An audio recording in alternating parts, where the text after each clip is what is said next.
Today, we're going to answer the question, how smart are sharks? And in our Shark Bite, we'll learn exactly what happens when a shark gets hypnotized. You're listening to the Shark Week podcast.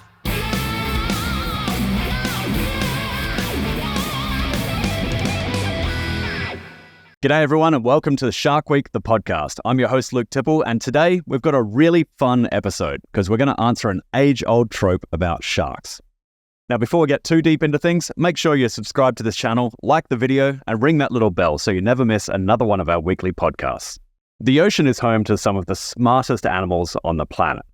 Dolphins, for example, have their own language. They can learn our language. They can even recognize themselves in a mirror, which is something that only humans and human-like animals can do. If you look at things like octopus, those things are crazy smart. And when you think about it, humans came from the ocean. So it should be no surprise that the ocean is home to intelligence. But when we think about intelligent animals these days, would we ever put sharks on that map of intelligence? Most people think it's just a dumb fish. But how smart are sharks? My guest today is Dr. Tristan Guttridge, and he's fascinated by that question. He's done a lot of work on it. For him, it started with his doctoral thesis, where he took on the social behavior of lemon sharks, and he found that yes, indeed, they do have a complex social behavior. But what about other things, like can sharks learn a task? Can they teach each other tasks, or would they even want to? Can they retain memories? Got lots of questions about this. So I'm welcoming Dr. Guttridge. Welcome back to Shark Week, the podcast, mate. It's really good to see you. Let's dive right in. How smart are sharks? So we worked on a project about 10 years ago where we worked with these little baby Port Jackson sharks. And it was actually in Australia. And I would go down to the dock and I would give a crate of beer to this fisherman and he would give me 20 Port Jackson sharks. And that's how I got the sharks to run the experiments. Yeah, for anyone listening, you can buy anything with beer in Australia. It's a legend, a myth, and it's absolutely true. But it was just the easiest way to get hold of these animals. He was catching them and so I got these animals and I was training them in captivity. And we basically ran a conditioning experiment where we paired either an underwater LED light or a bubbler presentation with a piece of food. And the sharks all of them picked it up within about 10 days. Now I had to do 6 replicates per day with each animal.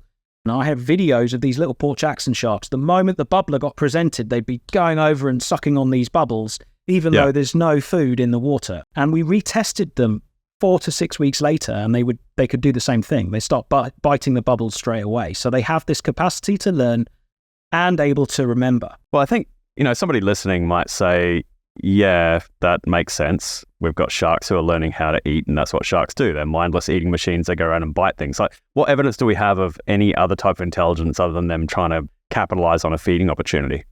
Right. Well, there's social intelligence too.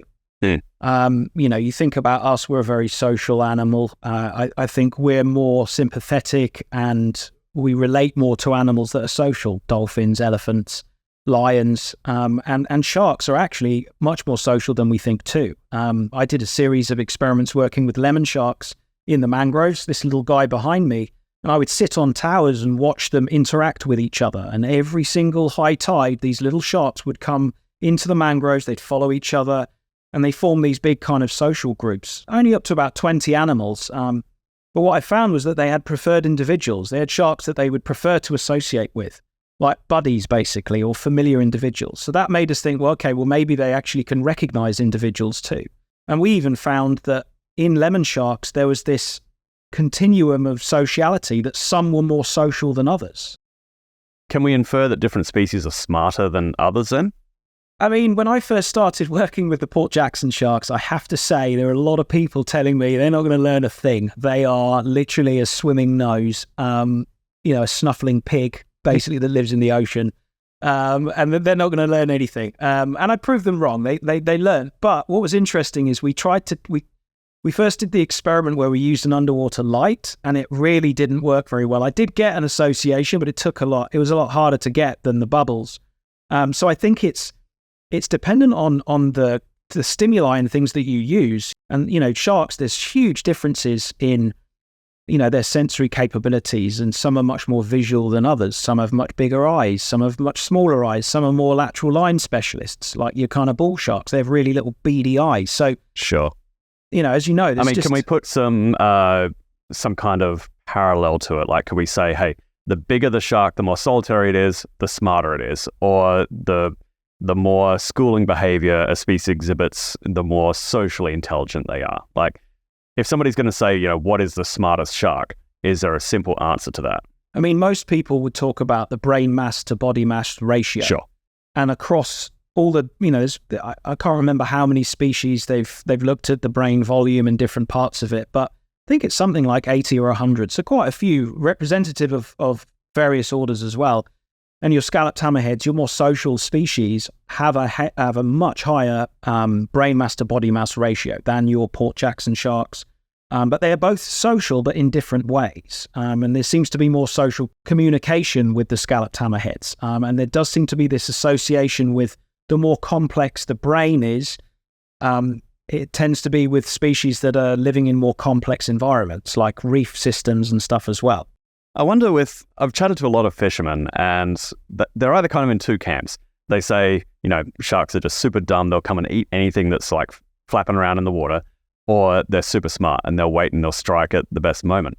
And I kind of look at that and I go, well, sharks are obviously associating, say, a fishing boat with a feeding opportunity, being able to maybe get an easy meal.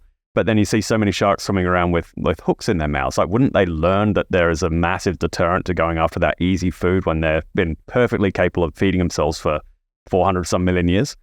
Yeah, but the reward outweighs the cost, and these animals are living on that edge of, if a food resource is predictable in time and place, why would you not take advantage of it? And of course, because you might get some new jewelry. And it kind of hurts. I think there was a study done a few years ago in French Polynesia or somewhere like that, where they showed hook avoidance by some of these sharks, that they did learn to avoid certain areas because they'd been hooked a couple of times. And I've seen both sides of it. I've seen, I've caught a nurse shark on a hook, released it, and then caught it an hour later. And I'm like, what are you doing, buddy? Yeah. Why? Don't come back here. But it's like maybe that shark hasn't fed for like a week, and so its motivation to feed is extremely high compared to another species. While we're kind of on this topic, I want to draw a line for people between the whole mistaken identity kind of argument, because that's something I've always had a problem with. Yeah, what do you mean you've had a problem with? You don't think that they're mistaking? I don't think they're mistaking it. No. To make it very clear for people, anytime somebody gets bitten, a media organization who is being irresponsible will say, shark attack, vicious monster, blah, blah, blah. A media organization who is being, let's say, kind will say, it was a mistaken identity. The shark made a mistake. And I'm like, neither of those are true. I think it could be both. I do think in some instances, these sharks are so motivated, and I think the environment, you've got to remember that these animals are in an environment where you've got current changes, you've got visibility changes, you've got other sharks, you've got prey, you've got predators. They got to make quick decisions. And I do think... Okay, so let's rule out turbidity. Let's rule out surf zone. Let's rule out some of the, You should watch Dangerous Waters. There's some interesting stuff in that show, I can tell you now. Okay, so Tristan's talking about Dangerous Waters. It is on Shark Week this year. You definitely need to check it out. And I will watch it. But let's take out, a fisherman who's standing in the middle of a school of migrating fish and getting bitten by a blacktip. Take away all those. Let's talk about a great white shark hitting a swimmer, or a tiger shark in crystal clear water in Hawaii coming up and taking the leg off a surfer. Are they making a mistake, or are they just being opportunistic and trying something new? You've got to think about these animals, when they're searching for prey in the environment.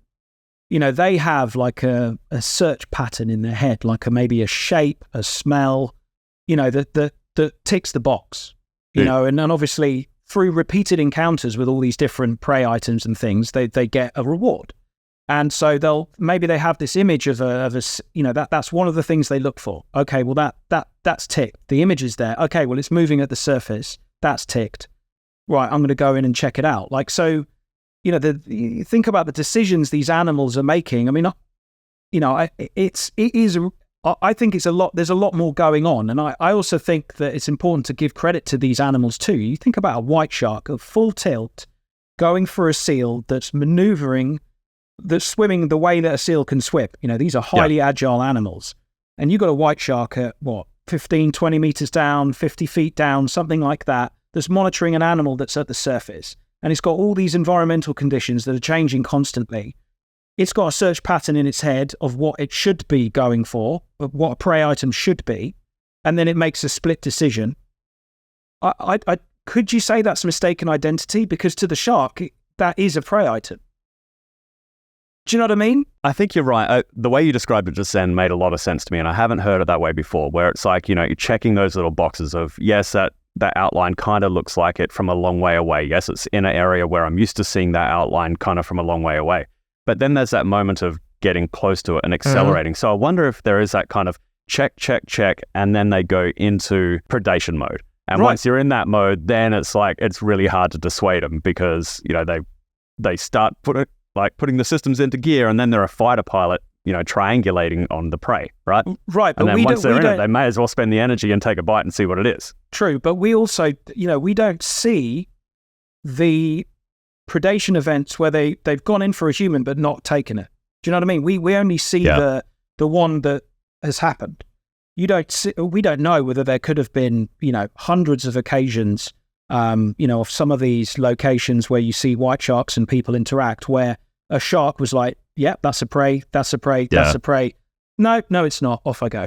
There was a piece that just came out recently exactly about this. Sierra, could you look it up for me? Something like 97% of the time surfers are in the water, they're around a white shark. It was a study in California recently. Yeah, recently, yeah. Yeah, see if you can pull that article for us, Sierra, because that was really interesting. Yeah, I have it right here. It's a surfer.com article, and it says that juvenile white sharks were often observed within 50 yards of where the waves break, so that's where, surfers and swimmers are. And that in San Diego County and Santa Barbara County, specifically in California, juvenile great whites were swimming near people 97% of the time. But yeah, I mean, there you go. Obviously, a lot of the time, there's a lot of sharks surrounding surfers, for example, making the decision not to bite. So I guess that shows what we're talking about. Right. So do you think sharks can have personalities? We know that they can have personalities. Sharks definitely can have personalities. There's been a number of studies that have shown it. Again, this was something that was shown with lemon sharks in the Bahamas, in Bimini. We did experiments looking at social personality. We had some that were more social than others, some that would follow in more groups than others. And the good thing is that, you test them again to make sure it's consistent. That's the big thing, to be able to show that something, behaves in a consistent way, is you have to test them once and then usually have a week or 2 weeks between the two tests and see that they correlate. And the sharks that were none were antisocial. They always kind of hung out with other sharks, but some did more than others, and they were consistently doing that. Anyone that's been diving with these animals, can tell that there's different personalities, and we've shown this empirically with hundreds of sharks. We're not just talking 10 animals. We've tested 150 animals. Oh, certainly. I mean, especially when you're out diving in a regular dive location, you get to know the certain animals by their markings or their size or whatever. You get to know how they like to feed, whether they will come in and feed, whether they'll approach divers, and to me, that certainly seems like at least a extreme behavioral characteristic, if not a natural personality. They do seem kind of friendly in a, I hate to anthropomorphize I know, it's it, tricky, I really hate doing that, but it's the easiest way for us as humans to do that, because we have to convey our intelligence and emotions onto something to be able to understand it most of the time. And sometimes that's how we then care about them. So like we talk about dolphins having family groups and stuff. Why would we talk about that if we didn't know what that feels like ourselves, right? Yeah. So if we're going to talk about sharks in a way that is scientifically sound, then why not infer some of those characteristics so that we can make people care about them a little bit more? Right, exactly. And, when you talk about animals to your kids and you can relate them to, the kids growing up and them having friends and things like that, then they become more interested in them as well. So I definitely think it changes people's perception when you can show that these animals are more complex behaviorally than just this dumb swimming nose.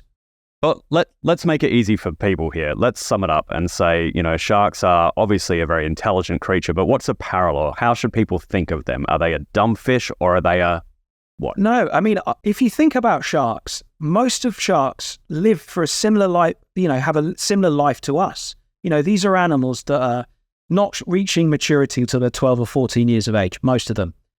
they're surviving till they're 50, 60, maybe 80 years of age. So they have long life histories. They live in the ocean.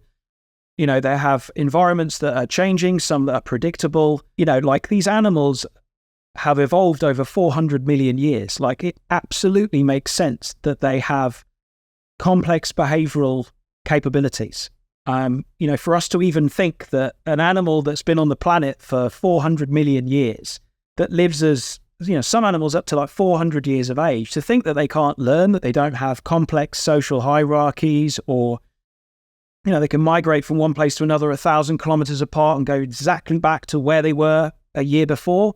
They are smart. They have to be smart to be able to do that. Well, we're seeing you all over the place, and you've got a couple shows on Discovery Channel this year on Shark Week. What was kind of your favorite scene or experiment or whatever with Jaws versus Meg? Because it's kind of tough to pit an animal that doesn't exist anymore to a real animal, right? Right. Okay. The best scene, my most exciting moment was I was in the cage with Andy Casagrande. We've got this vertical ladder that's going from another cage that Kinner Scully is in opposite us. The ladder goes all the way down to the bottom, and we've got this crane with a tuna that's dropping it down in front of us. And then we're trying to get these white sharks to launch up to measure vertical speed. And it's like a game of sharks and ladders, or sharks and chutes, apparently they call it in the US, but it was utterly amazing. We had like this massive 5 meter, like 18-foot female white shark just launch. We never thought it would happen, but it literally launched right up the ladder. At top speed. So that was really exciting, because it's hard. Did it smash into the ladder, or did it kind of land off to the side? No, it took the tuna. It followed up and took. Yeah, honestly, you have to see it. It was so much fun. I was just like a little kid. I was commentating. I was like a commentator in like a like a football match, just in this box, just commentating about how the sharks were interacting with the bait. Are they coming? Move the tuna up. It was really cool. Ah, it's crazy. You get paid for this, huh? I know. I was thinking, having all that fun. Yeah, in that moment, I was like, really? I'm being paid to do this? But yeah, that was really cool. And it's just trying to allow people to visualize the power and the attributes of these animals in a different way. Doing these kind of demonstrations. So yeah, it was a lot of fun. All right, it's time for the Shark Bite, where Sierra leaves us with a cool ocean fact to end the show. What have you got for us today, Sierra? Yeah, so we've all heard about tonic immobility, which is when a shark gets flipped over. A lot of different species, they kind of go into this trance-like state, like they've been hypnotized. We've all heard this fact, but I bet a lot of people didn't know that orcas actually capitalize on this and use it to hunt sharks. Tell us more. So the orcas, they are, when they go in to hunt these sharks, they end up maneuvering them around so that the shark gets flipped over, and then they go into this trance-like state and then make it really easy for the orcas to kill them. Yeah, it's almost like, imagine if you saw a turtle kind of like wandering along and you flip the turtle over and then they're on its back and it really can't do much. Have you seen what they do to them afterwards? No, I haven't. Oh, okay. So it's actually pretty brutal. But the orcas are so smart that they're managing to flip over these couple 1,000-pound great whites. They're grabbing onto their pectoral fins and pulling them apart like something from the gladiator days, pulling them apart, splitting them down the middle, because that's like a natural break point for the sharks, exposing their liver, eating the liver, and then leaving the rest of the carcass to just degrade. That's brutal. Decompose. Yeah, it's absolutely brutal. It's crazy. Now, I'm sure this isn't what the mechanism was originally designed evolutionarily to do, to help orcas out, but do you know why else it would be beneficial? So nothing's been proven yet, but there are some hypotheses that it could be a defensive strategy. We just talked about how orcas use this to kill them, but that when they get flipped over and they're ultimately playing dead, that it might actually deter some predators. It's one hypothesis. But yeah, it's one of those weird phenomena that we don't really understand yet, but we do know that physiologically it slows them down. Presumably the neural processes slow down a little bit, and they're more susceptible to what's going on around them. So good adaptation, bad adaptation, I don't know. What do you think? A little bit of both, I think. All right, thanks, Sierra. Yeah, you're welcome. That's it for today's podcast. I want to thank you for joining us, and I hope that today you've learned just how smart sharks are. I want to thank our guest, Dr. Tristan Guttridge, for joining us. His work is incredible, and you really should check out his nonprofit. It's called savingtheblue.org. They're doing some really good work. Until next time, I'm Luke Tipple. I'll chat to you soon. the Shockwave podcast.